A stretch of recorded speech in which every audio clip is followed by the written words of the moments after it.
So, I just wanted to make a quick video. Today's topic is about the science of routine and kind of how I'm trying to reassert what it means to be independent. So, in my last video, I kind of ranted about how insecure my family can make me feel. And, a way to combat that instead of, lashing out or something at them is I'm really trying to develop a routine of my own. And yeah, so for example, today it's a Thursday, and usually my mom goes to work. This lighting kind of sucks, sorry.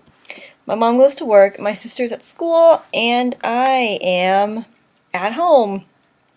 I get to do whatever the crap I want.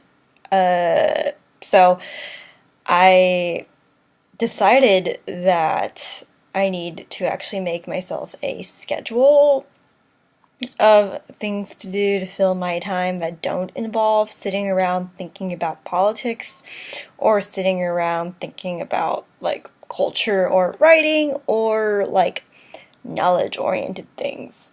So I'm thinking of hobbies that I want to pick up, but it's pretty hard. I mean, I'm really aware now of how much I lacked a personal life when I was in school. Like, I would always be working for publications, so I'd either be writing about that or I'd be hanging out with someone to play catch up for, like, things I felt like I was missing out on. Like, I just didn't really get into, like, lounging in college.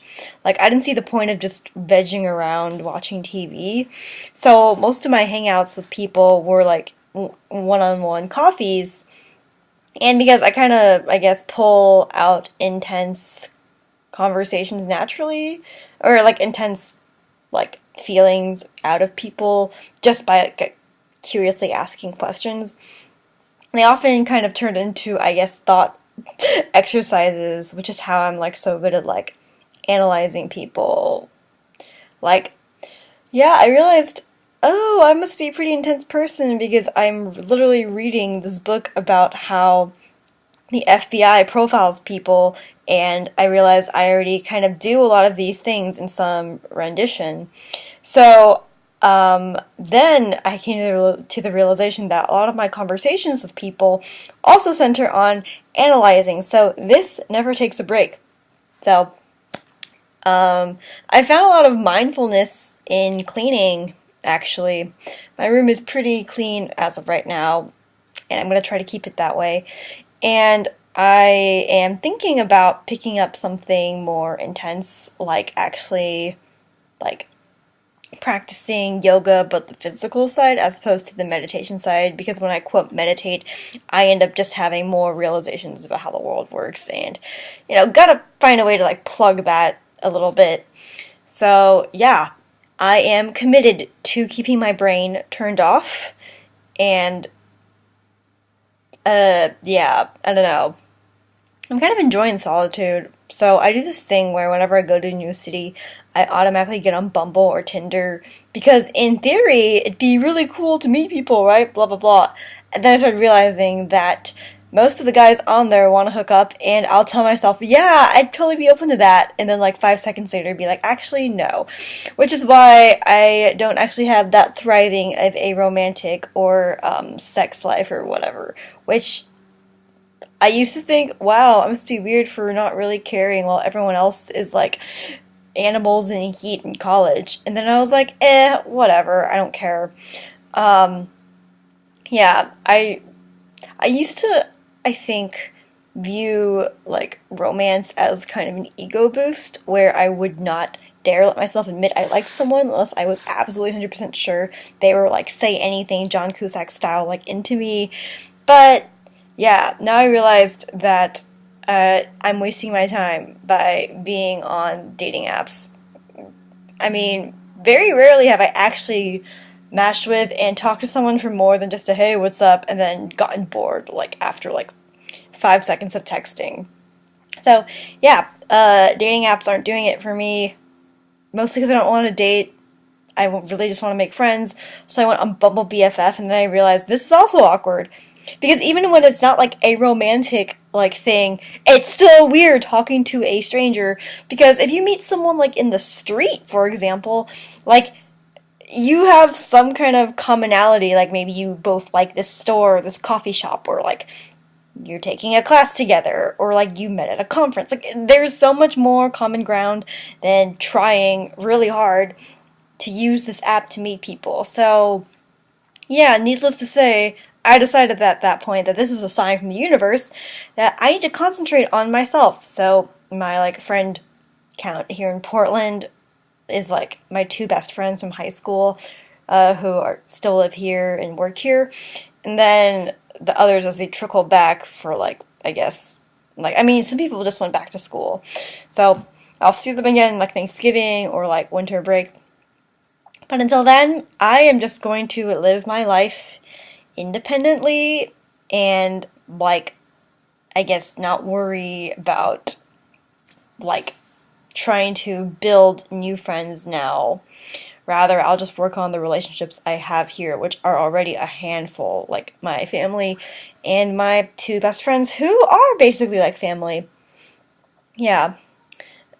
So, my best friend from college, or from high school, he wasn't like a friend, like in the traditional sense where we like, okay, fine. He was like a friend in the traditional sense because we did hang out a bunch, but you know, we also had like a lot of deep talks and like we chatted every day, and like he really gave me good insight. So it wasn't like, I guess when I think of like a best friend, I think of someone you spent like every living moment with together and did a lot of things with. This person I also have a lot of memories with, simply accrued from like 10 years worth of friendship. But anyways, he passed away in November very suddenly.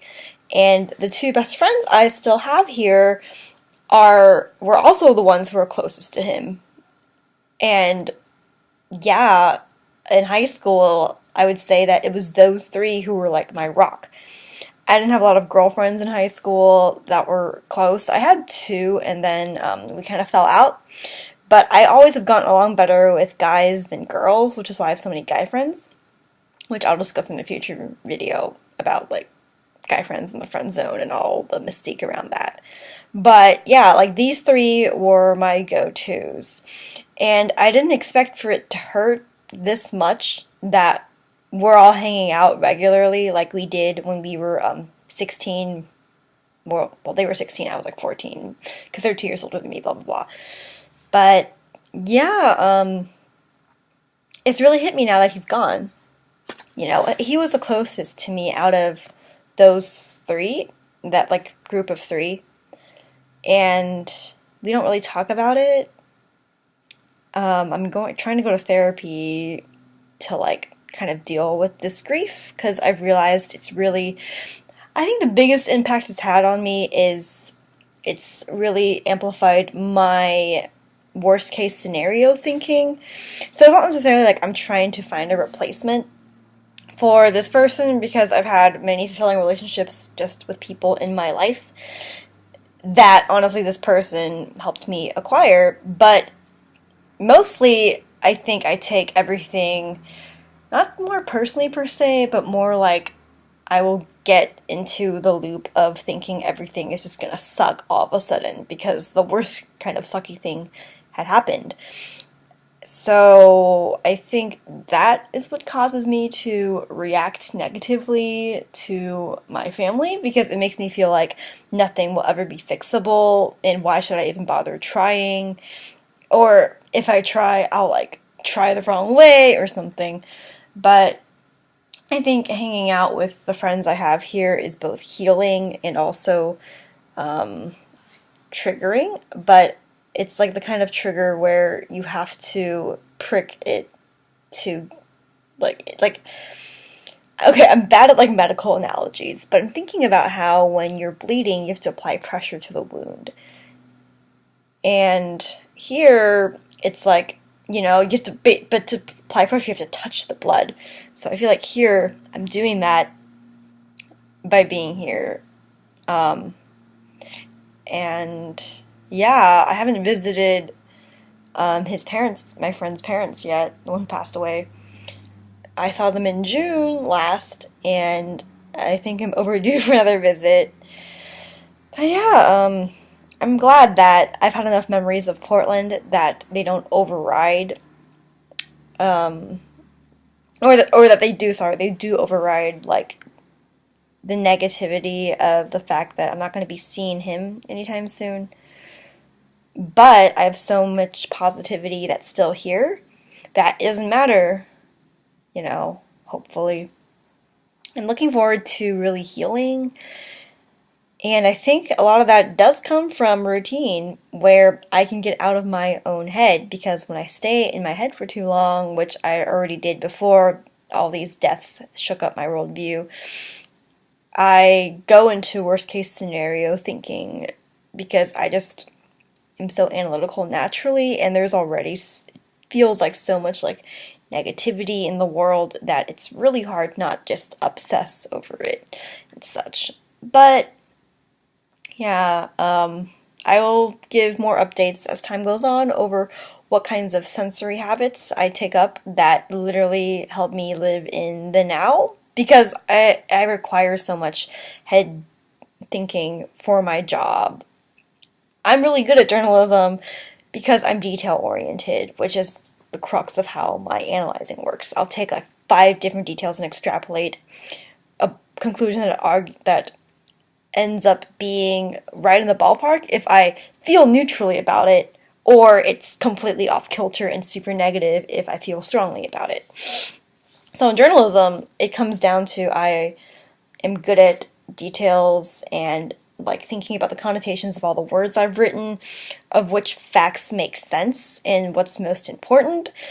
I gauge the emotional tone of a conversation when I'm sourcing, and yeah, am, I am really good at copy editing and catching details and writing things grammatically correct, and I'm fast. So yeah, being really neurotic helped me with journalism, and it was something that because I was already like doing things with my brain 24/7 to make myself focus on details, I got really good really fast. But now I don't know how to apply this in everyday life. I don't like meticulousness when it comes to like organizing myself. I think maybe it's some kind of like weird like compensation for how much of my brain I already use for everything that's like esoteric. So I want to slack a little bit to balance it out for with other things. Which I mean the desire is fine, but in practice, like messiness ends up cluttering me probably more. So I'm going to make extra effort to organize the sensory world and not be stuck in the world that is scary, which is your brain when you are sad all the time. So yeah, therapy and also mindfulness and all that stuff is going to come in handy very soon. Soon as in now. So yeah, all right, vlog done for the day.